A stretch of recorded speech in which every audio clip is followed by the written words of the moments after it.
سلام دوستا، خیلی خوش اومدید به یه دوبله دیگه از تیم اونوس. تو این قسمت مستر بیست قراره که از کم درآمدترین تا پر درآمدترین مشاغل دنیا رو مورد بررسی قرار بده. قبل شروع ویدیو باید به یوتیوبرهای عزیزی که قصد مثلا ریاکت زدن به دوبله های ما رو دارم بگم که فقط کافیه با ما در ارتباط باشن تا دوبله به صورت خام در اختیارشون قرار بده و اینکه داداش یه لایک و ساب مشتی بکنید که حمایت بزرگیه. دوستتون دارم. بدون معطلی Let's go.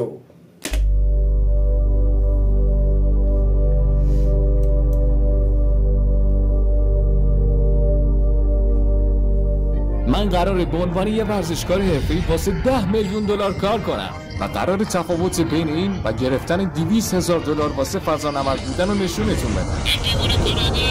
گرفتن 100,000 دلار واسه پیدا کردن دایناسور واقعی. اوه خدای من. و خیلی کارهای دیگه که با کمترین درآمد ممکن میتونستم شروع کنم. تو کمترین حالت ممکن پیدا کردن طلا $1 درآمد. ولی الان میلیون‌ها دلار در بیاریم. از نظر آماری نه.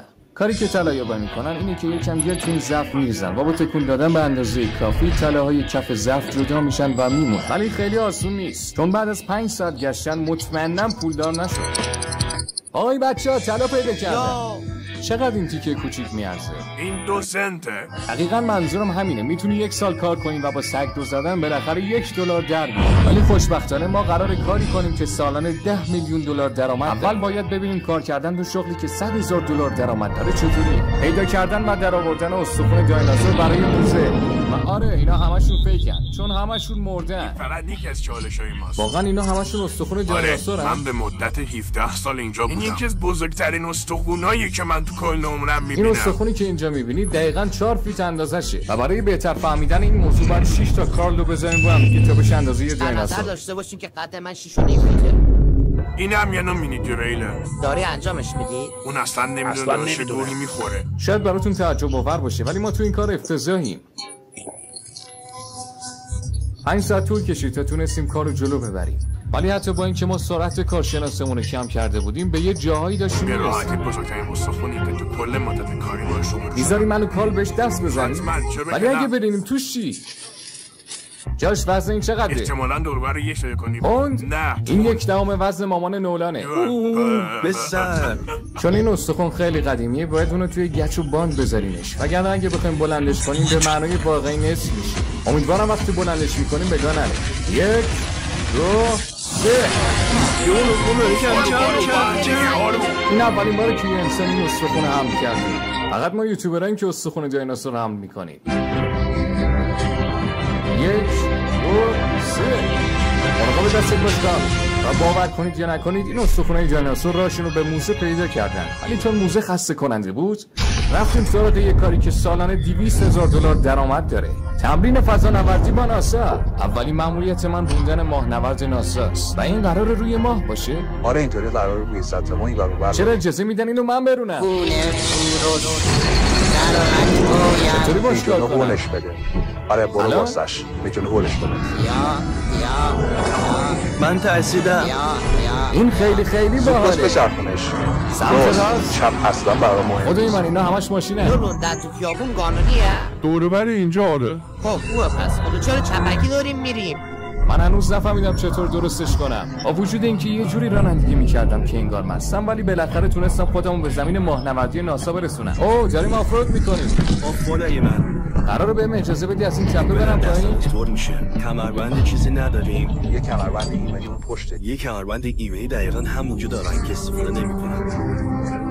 میشون کمربند ایمنی رو الان بگیریم؟ واقعا داریم میریم پایین.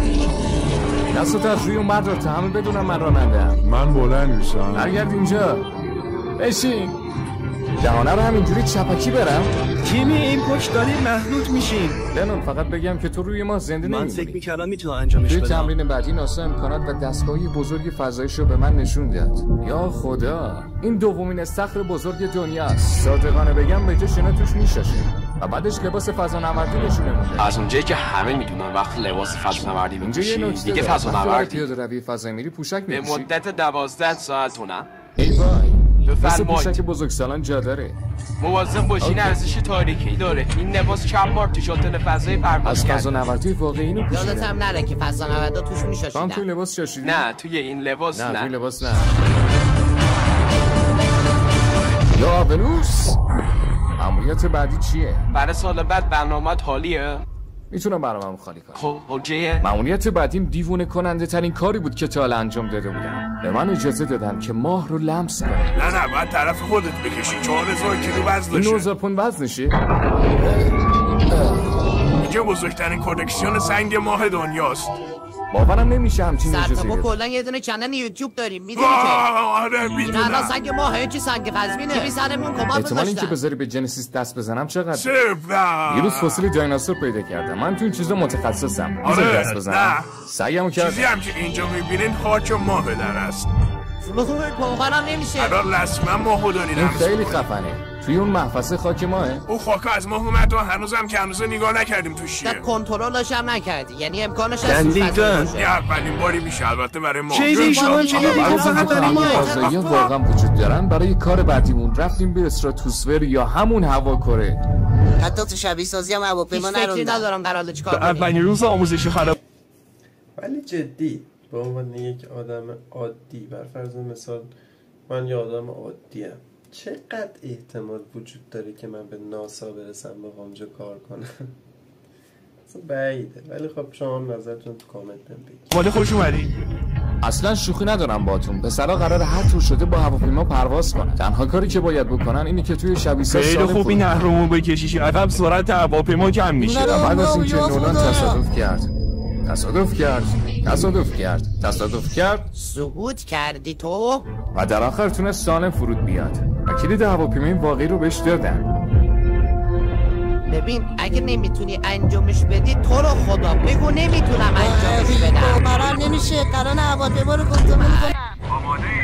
عمرم این همه آماده نبودم. اما به 60 کیلومتر نزدیک شدیم. چون کنیم اهرامو بکشم. داریم از زمین بلند میشیم باورم نمیشه. یه دونه ازماری وجود داره اونم منم. من همه چی دست میگه اون مثل شبیه سازیه دیگه نمیبینیم. خب راستش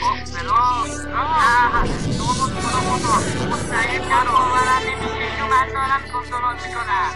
اصلا بدونه که دستمون فرمون بذارم.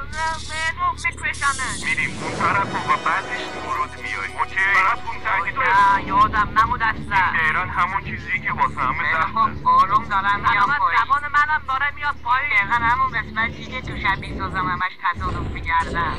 قراره که دقیقا اونجا فرود بیایم روی بال. اوکی؟ بله کپتان. فرمونو همینطوری بس بیارش پایین. یا امام زمان آروم اوکی دستت از رو فرمون بر نداری قرار حواست باشه که کی بکشی شبم اون سدید حفظش برو که برای حلزه آفرین نونون فرود اومدی آفرین تبلیغ میگم به داداشم فکر کن با رفیقت یه همچین تجربه داشته باشی، انصافا چقدر مثلا به طرف اعتماد دارید که سوار هواپیمایی بشید که رفیقتون خلبانشه و خب تازه یه 2 تا دوره گذرونده دیگه. خیلی اصلا خطرناکه آجی. منو به کشتن نداری. واقعا سورپرایز شدم وقتی فهمیدم شغلی که $1,000,000 درآمد سالیانشه مدل دست بودنه، ولی به شرطی که یکی از گرونترین مدل‌های دست دنیا باشی. اون 5 برابر بیشتر از یه پزشک درآمد داره. فقط به مردم اجازه میده که از دستش عکس بگیرن و رزومش هم خیلی پرملاته. اون تقریبا برای هر برندی که تا حالا اسمشو شنیده باشید مدل سازی شده و هر دستشو $1,000,000 بیمه کرده. خیلی هیجان زدم واسه دیدنش موقعی کار. برای کار دسته ما رو چک کرد. نداشتم امروز روزیه که ناامنی‌های جدیدی پیدا میکنم. خب اولین چیزی که باید درست بشه ناخوناته. مانیکور رو قراره بزنم. خب میدونم این دستو به درد من جرزم نمیخوره. من پول بیشتری میگیرم. شاید بافت پوستتو بهتر باشه. یعنی میخوای معجزه کنی با دستام؟ نمیدونم میتونم معجزه کنم یا نه، ولی چی اول دستتون هم ببینم بعد. دستت داره برق میزنه. چرا دستت این همه برقه؟ نمیدونم. به نظر دسته من خوبه. آره اتفاقا خیلی خوبه، ولی باز اینجاهای مشکلات پوستی داری که اونا مهمش درست میشه. خیلی واضح بود که دسته ما نیاز بود روش کار بشه. برای من کار که خیلی آسون بود، ولی برای لیزر زیاد نه. هشم نیست که فرشه. بی خیال. اول نو بودم بعد دست در آوردم ولی خب برای $1 میلیون هر کاری میکنم. و حالا که دستام حال به هم زن نیستن قرار یه مدل دست واسه یه مجله واقعی باشی و این عکس‌ها به معنای واقعی توی بیلبوردهای شهر نصب میشه و سرتاسر آمریکا به نمایش در میاد. چال کن خوبه، یعنی این ساعت خوشگل دیده میشه. راستشو بخواید فکر کردم قرار $1 میلیون. انصافا من دارم چیکار میکنم؟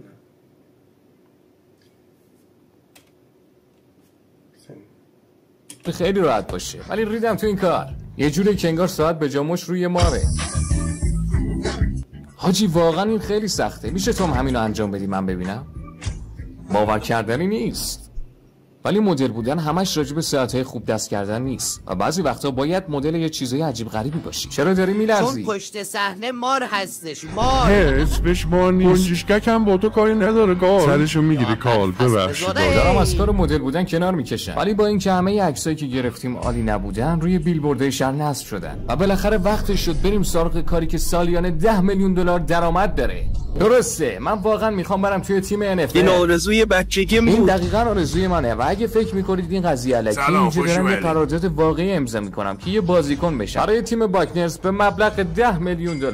شاید نوشته باشه که قرار نیست پرداختش کنیم ولی حداقل نه رو مبلغش تمرکز کن. خب رسما توافق کردیم و خب تا 48 ساعت بعد من یه بازیکن رسمی تو الان رسما یه بازیکنی. قول میدم ناامیدت نمیکنم. قول میدم ناامیدتون کنم.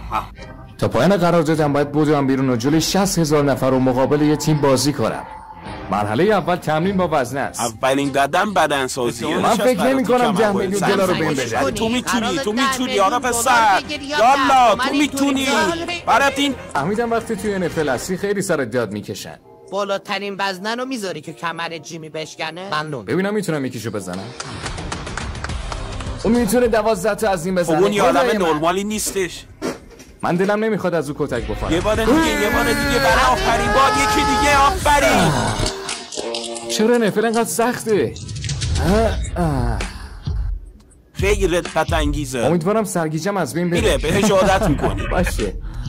قدم بعدی اولین تمرین من توی باشگاه تمرینی باکنرز است. رفتیم سراغ مربی. سلام سرویس، من مربیتم. چطوری؟ من تیمه جدیدی پیدا کردم. خوشحالم از دیدنت مستر. بچهای من عاشقتن و شده ویدیوها چکلات‌ها و دادامسای کار. هم تیمیان باور نمی‌کردن که قرارداد امضا کردن. برای همین بهشون نشون دادم که واقعیه. این همون چیزی که شما امضا کردین. البته تو پول بیشتری میگیری نسبت به من. خب من اینجا پول نمیدم. ولی اگه بخونیش میگه که مگر اینکه توی 48 ساعت کنسل نشه. خب دستمنو خوش اومدی به تیم. آره درسته. باید تمرین کنی. در مقابل اینو من یه بچه‌ام.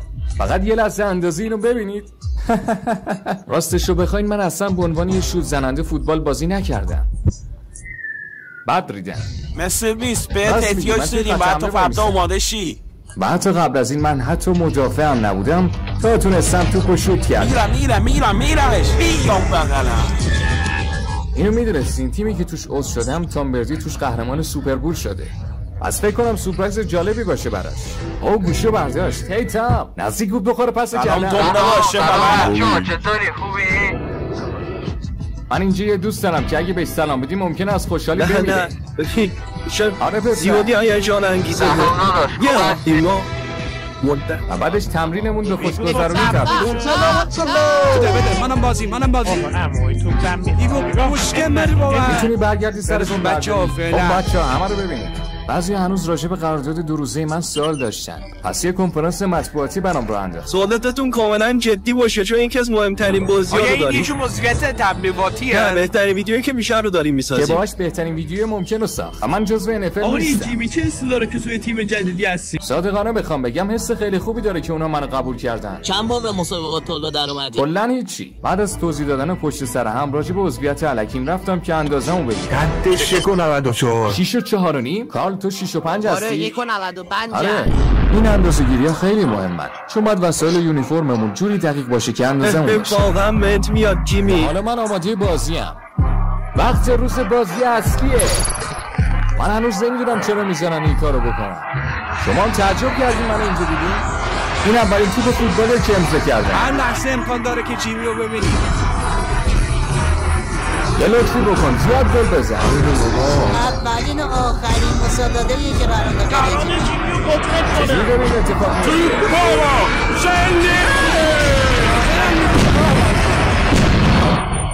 و از اونجایی که این آخرین بازی من توی این تیمه گذاشتن رهبری تیم رو دست بگیرم. بریم بچه. آره اونا میشناسم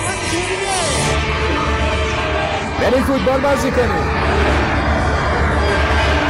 این بهترین روز زندگی من جیمی عاشقتم. جیمی الان یه بازی برو. اوضاع چطوره؟ من شما رو ناامید نمی‌کنم. احتمالاً بازی نمی‌کنم. بچه هوا جلو چه بزرگه. ای آمریکا، راستش خیلی خوب شد که بازی نکردم، چون اگه بازی میکردم با یه ضربه میکشتنم و فکر کردم همه چی تموم شده تا وقتی که فالکونا اینو توییت کرد. پس منم برای تلافی کردن یه موشک هستی توی باشگاهشون میزنم.